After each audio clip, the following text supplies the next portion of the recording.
Right.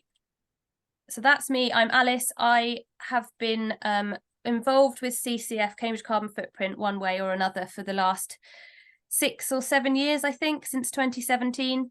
And I initially was a volunteer, but then I worked on the first Net Zero Now programme, as well as I ran Open Eco Homes 1 year as well. So I've been involved in a few of Cambridge Carbon Footprint's different projects.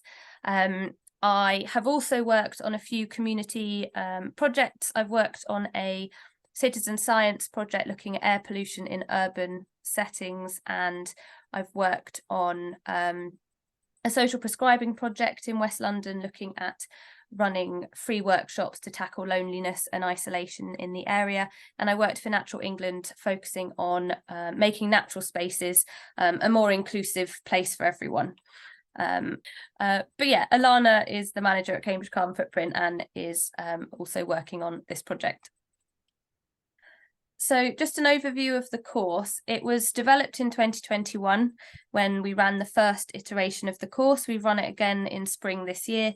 We also ran a version called Net Zero Skills at the beginning of last year, which was a slightly different but similar programme.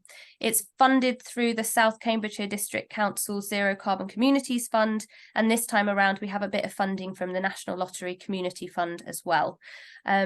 The reason we set up the course is because we were seeing that there was a lot of enthusiasm and interest in sort of individual and community action in the area, but often we were hearing that people didn't feel they had the support that they needed to get started or to keep up momentum when they were facing challenges in the sort of community actions that they were taking. We also knew that there was sort of lots of brilliant stuff happening in the area, and we wanted to make sure that those that were struggling could be connected up with those who'd managed to overcome those similar challenges. And we felt that this was a really good opportunity to sort of bring everyone together so that we can kind of all learn from each other, because there's so much going on that's really great that you don't necessarily hear about unless you happen to be in that area. So we hoped that Net Zero Now would be that opportunity to sort of create those networks so that projects going forwards could be sustainable. Okay. Yeah, so we just thought it would be a good opportunity to sort of enable those connections and make sure that people were able to meet each other.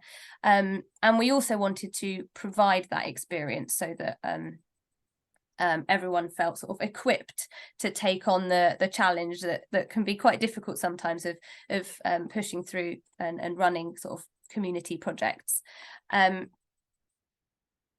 Yeah. So who's the programme for specifically? So it's mainly for South Cambridgeshire residents in terms of geography. That's because it's funded mainly by South Cambridgeshire District Council. So it does need to be generally restricted to people who live within South Cambridgeshire.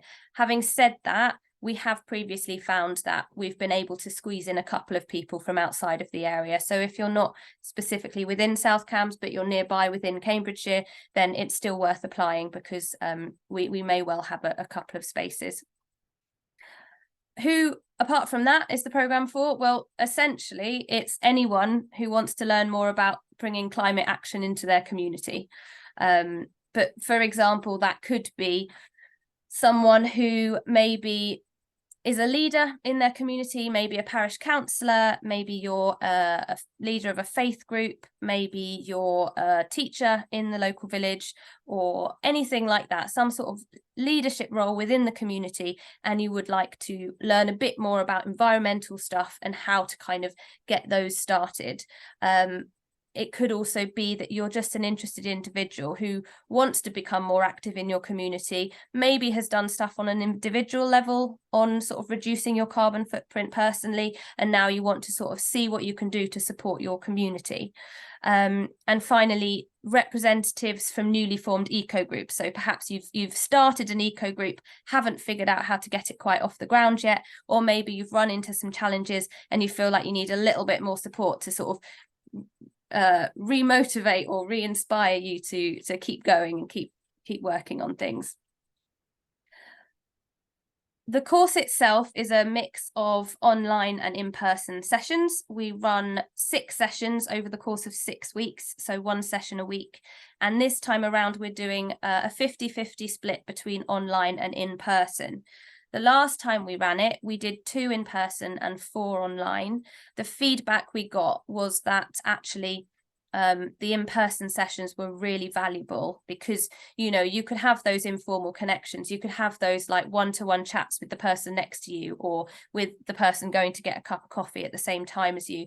And I'm sure you'll agree that in those situations, you can have some really fruitful conversations that in an online environment are a little more tricky. When you're just on a call like this, it can be a little bit harder to have those sort of one-to-one interactions.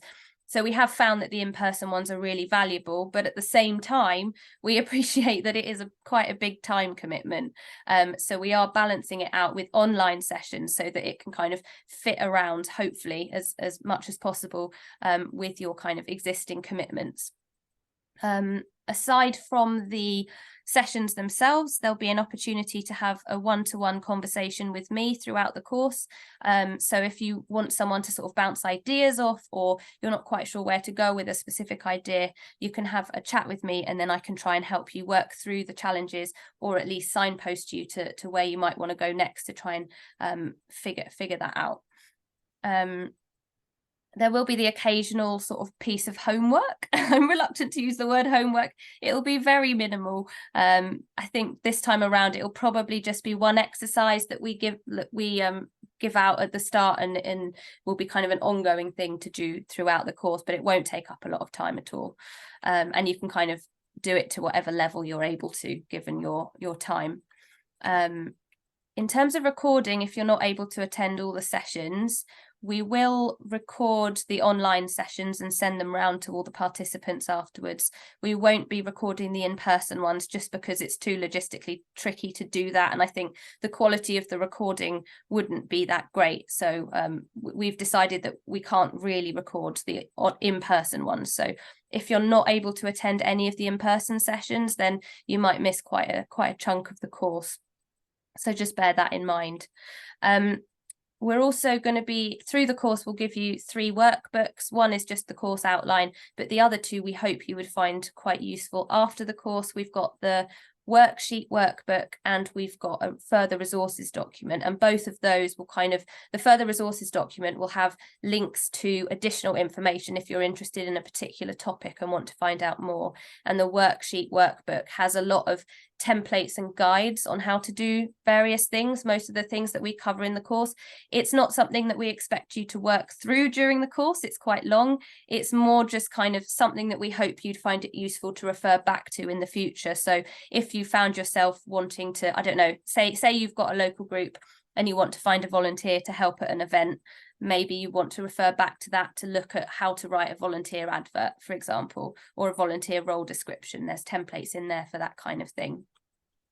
And finally, our guest contributors. So this course would not be as fantastic as I feel it can be without the massive range of contributors we've had through the course. We've been really lucky to get, I think we had sort of upwards more than 10 in the last course that came along to each session, or came along to one session to sort of share their own personal experiences and their advice on their experience of community climate action. And that's included, you know, previous participants on the course, officers from different local authorities, different levels of local authority, parish councillors, as well as kind of members of local groups and local organisations. So quite a mix, and it's been really invaluable to have that as part of the course. So it's not just me and Alana saying everything, because we don't know all the answers. This is the course outline. I won't go into this because I'm just conscious of time, but we can refer back to it if we need to. And finally, I'm just going to take a drink of water. But here's just some quotes from previous participants on the sorts of things they wanted to do at the end of the course.